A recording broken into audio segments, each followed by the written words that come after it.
राम राम। जय हो प्रकृति और परमात्मा की। आज सूर्य भगवान के बारे में मैं दो शब्द कहना चाहूँ। कोई ने अच्छो लगे तो सुनी जो, कोई बात नहीं। देखो, सूर्य भगवान ने अपन जल क्यों देवा, तो सूर्य को जल क्यों दिया जाता है।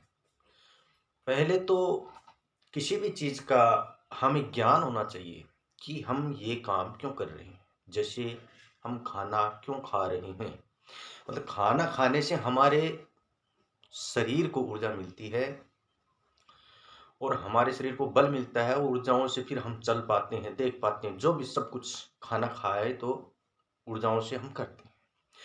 ठीक उसी तरह है इस पृथ्वी पर सूर्य का अगर प्रकाश ना हो, अंधेरा हो, तो ये इस पे जीवन नहीं हो सकता।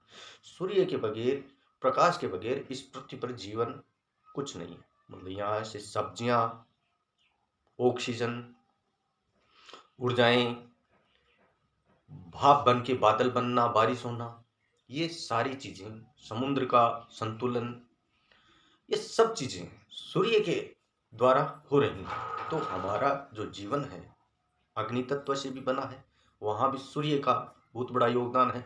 तो हमारा जब जीवन ही पूरा सूर्य की किरणों से चल रहा है, तो हम उनको, उनका धन्यवाद क्यों नहीं करें। इसलिए आपको ये बताने के लिए कि सूर्य को जल क्यों दिया जाता है। तो हम सुबह सुबह सारी चीजें हमारे शरीर की और हमारी पृथ्वी की जब सूर्य से के अधीन है और यहाँ जीवन ही सूर्य से चल रहा है, तो हम एक लोटा उनको जल क्यों नहीं दें। जल देने से आपके पितरों को बल मिलता है, आपकी बुद्धि को भी बल मिलता है। और जैसे हमारे कर्म है अनजाने में जो हो जाते हैं, अगर आप जानबूझ के करते हैं तो प्रकृति आपको क्षमा नहीं कर सकती। अगर आपसे अनजाने में या आपके बुजुर्गों से हो गया है, तो उनको कर्म भी सूर्य को जल देने से शांत होते हैं। बुरे कर्मों का जो प्रभाव पड़ता है वो नहीं होता। इसलिए मैं आपको इस वीडियो में, आप समझ गए होंगे कि सूर्य को जल हम क्यों दें।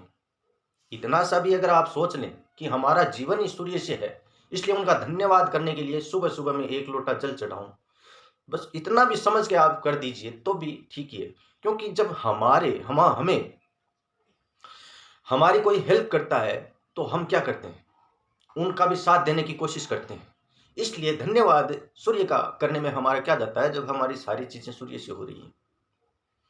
इसलिए कोई भी काम हम करते हैं, पहले उनके बारे में थोड़ा जानिए कि उनकी क्षमता क्या है, फिर उसके बारे में आप कुछ कीजिए और उसका क्या मतलब हो रहा है हमारे जीवन पर। तो हमारे जो, मैं एक वीडियो में आपको पहले बताया भी था कि हमारे ऋषि मुनि संत महात्मा हमारे ही वैज्ञानिक हैं। हमें क्या क्या नहीं देखे गए हो। आज वेद है हमारे पास, देखिए 4 वेद हैं हमारे, सामवेद, यजुर्वेद, अथर्ववेद, ऋग्वेद। इन चारों वेदों में आपको हर एक चीज मिलेगी। मतलब इस ब्रह्मांड की कैसी रचना, कौन देवता, क्या हमारे जीवन का क्या महत्व है, हमें क्या करना है, राजा को क्या करना है, शूद्र को क्या, मतलब भरा पड़ा है। वेद मतलब, वेद का मतलब है, समझ रहे हो आप, मतलब ये हमारे जीवन का वेद है। मनुष्य जीवन को एक दवाई के रूप में अगर इनको ध्यान से हम पढ़ लिया तो बहुत ही आपको, आपके मन की शांति और बल और ज्ञान की प्राप्ति होगी। इसलिए मैं आपको इस वीडियो में थोड़ा सा वेदों के बारे में, और भविष्य में आप अगर नहीं पढ़ सकते हैं तो हमारे आप वीडियो देखते रहें, हम धीरे धीरे आपको वेदों के बारे में भी बताएंगे। इसलिए अगर आपने हमारे चैनल को सब्सक्राइब नहीं कर रखा है तो कृपया करके हमारे चैनल को सब्सक्राइब कर लें। और आपको मैंने सूर्य को जल देने के लिए जोर दे रहा हूँ इस वीडियो में, क्योंकि हमारा जीवन ही सूर्य से है, तो उनका धन्यवाद सुबह सुबह आप क्यों नहीं कर सकते। इसलिए आप सूर्य को एक लोटा जल जरूर दें, थोड़ा सा उसमें कुछ सुगंध, एक फूल ले लें और सूर्य का धन्यवाद करें। तो वीडियो में, आज की वीडियो में इतना ही। धन्यवाद। आपका दिन शुभ हो। जय हो प्रकृति और परमात्मा की। जय हो सत्य सनातन।